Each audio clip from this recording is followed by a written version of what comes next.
कृष्ण का अंतिम संस्कार कहाँ हुआ? श्री कृष्ण की अंतिम सांस की अंतिम पीड़ा वहीं से शुरू हुई। जिस क्षण राधा ने गोलोक को प्रस्थान किया, उसी क्षण से श्री कृष्ण के जीवन की ढलती संध्या शुरू हो गई। परंतु राधा की विरह वेदना ही उनकी एकमात्र पीड़ा नहीं थी। एक और श्राप था जिसने उनके जीवन की सबसे कठोर घड़ी लिख दी, गांधारी का श्राप। महाभारत का युद्ध समाप्त हो चुका था। कुरुक्षेत्र की भूमि पर केवल राख और लहू शेष रह गया था। जब गांधारी 100 पुत्रों की मृत्यु के पश्चात अपने पुत्रों की जली हुई देहों के पास पहुंची तो उसका क्रोध और दुख अवर्णनीय था। उसे ध्यात था कि श्री कृष्ण इस युद्ध को रोक सकते थे। वह जानती थी कि श्री कृष्ण केवल एक मुस्कान में इस महाविनाश को टाल सकते थे, परंतु उन्होंने ऐसा नहीं किया। उन्होंने धर्म की स्थापना के लिए अधर्म का अंत होने दिया, चाहे वह मूल्य किसी भी माँ की ममता हो। तभी पीड़ा से भरी गांधारी ने श्री कृष्ण को देखा, उनके पास आई और रोते हुए कहा, हे वासुदेव, आप सब कुछ जानने वाले थे, फिर भी आपने मेरे 100 पुत्रों को मरने दिया। आप युद्ध रोक सकते थे,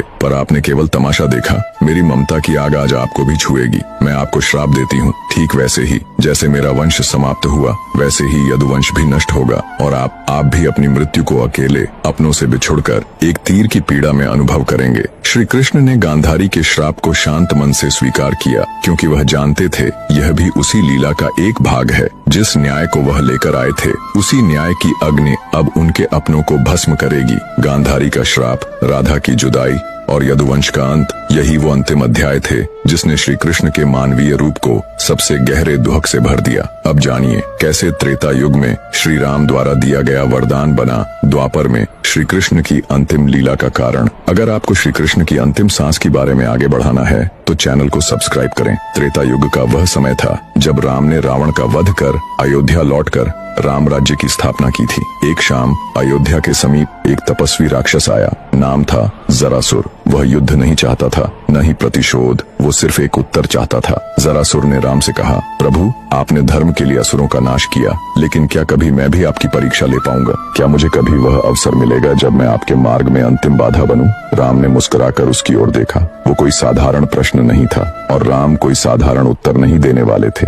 राम बोले, जब मैं द्वापर में श्री कृष्ण रूप में जन्म लूंगा, तब तू मनुष्य रूप में जन्मेगा और वही जीवन तुझे वह अवसर देगा जिसकी तू आज याचना कर रहा है। तेरे हाथों ही मेरी लीला इस धरती पर पूर्ण होगी, ये मेरा वचन है। जरासुर झुक गया। उसने नहीं जाना कि वह वचन युगों बाद एक महारहस्य का कारण बनेगा। समय बीतता गया, युग बदले और द्वापर में वो वचन धीरे धीरे श्री कृष्ण के अंतिम क्षणों की ओर बढ़ने लगा। जब लीला पूरी हो चुकी थी और ब्रह्मांड का सबसे बड़ा प्रेमी अपने सबसे गहरे अकेलेपन में डूब चुका था, वो द्वारका का अंत था। सब कुछ समाप्त हो चुका था। यदुवंश का नाश, रणभूमि की गूंजती चीत्कार और अपनों की ही तलवारों से बिखर चुका भविष्य। श्री कृष्ण अब अकेले थे। न सुदर्शन उनके हाथों में था, न अर्जुन उनके पास, न राधा उनके हृदय के सबसे निकट वाली आत्मा। श्री कृष्ण एकांत में द्वारका से बहुत दूर एक शांत वन में पहुंचे। वहीं एक पुराना पीपल का पेड़ था। उसी की छाया तले बैठ गए। उनके गले में वही बांसुरी लटकी थी जो कभी राधा के लिए बजती थी।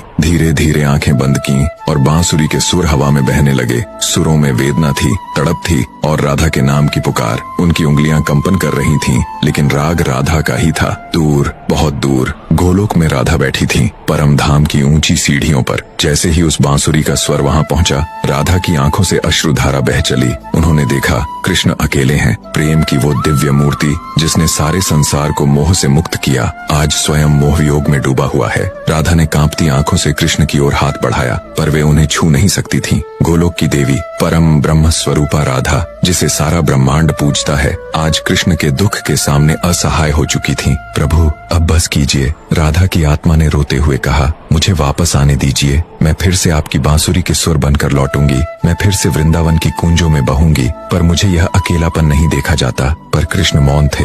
बांसुरी बंद नहीं हुई, बस स्वर धीमे हो गए, जैसे किसी नदी की अंतिम लहरें पत्थरों से टकराकर थक चुकी हों। आकाश स्तब्ध था, धरती निःशब्द थी और समय उस क्षण के आगे बढ़ना भूल गया जब ईश्वर भी थक गया। धीरे धीरे सांझ उतर रही थी। पीपल का वह पेड़ जो वर्षों से बस एक साक्षी था, आज श्री कृष्ण की अंतिम सांसों का गवाह बनने जा रहा था। उसकी जड़ों के पास एक थकी हुई देह बैठी थी, वो देह जिसने पूरे युग को चलाया, जिसके इशारे पर धर्म टिका रहा। आज वही देह कांप रही थी, अकेली, शांत और टूटी हुई। कृष्ण की आंखें बंद थीं, लेकिन मन में बवंडर चल रहा था। एक जीवन जिसमें कभी विश्राम नहीं मिला। मैं जन्मा तो माँ की गोद भी पूरी नहीं मिली, देवकी की कोख से जन्म लिया, पर पहली बार जब आंख खोली, मेरे चारों ओर जेल की दीवारें थीं। माँ यशोदा ने पाला, पर जन्म देने वाली माँ को देखने तक न मिला। माँ के स्पर्श की तलाश, बालपन की मासूम हंसी कभी जी नहीं सका। जिस उम्र में बच्चे कंदमूल खाते हैं, मैं राक्षसों से लड़ा, और फिर आया प्रेम। राधा, मेरा सबसे सुंदर,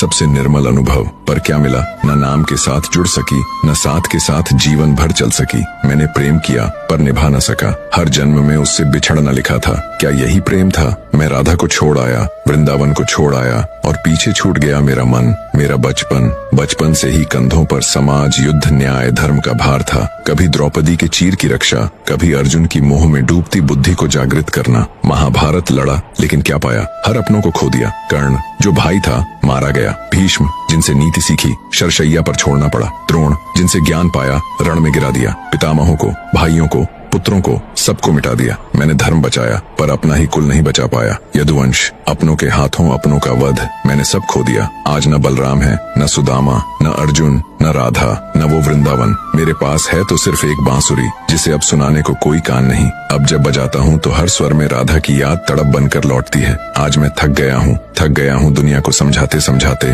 प्रेम किया, छोड़ना पड़ा। माता मिली, दूर हो गई। भाई मिले, युद्ध में खो दिए। राज मिला, पर सुख कभी न आया।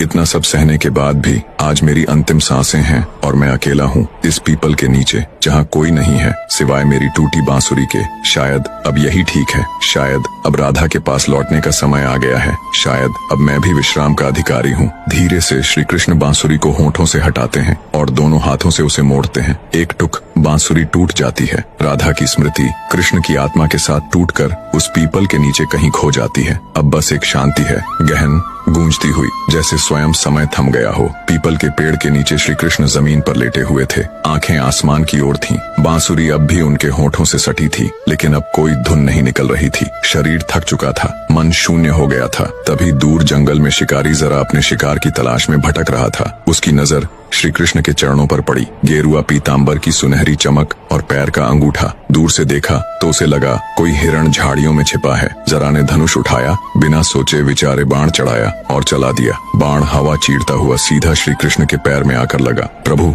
मुझसे बहुत बड़ा अपराध हो गया, मैं अपराधी हूँ। श्री कृष्ण ने थके स्वर में कहा, उठो जरा, तुमने अपना कर्म किया है। ये वही समय था जब मुझे अपना शरीर त्यागना था। ये तुम्हारा नहीं, मेरे कर्मों का फल था। तुम बस निमित्त बने। जरा फूट फूट कर रोने लगा। श्री कृष्ण ने आंखें बंद की।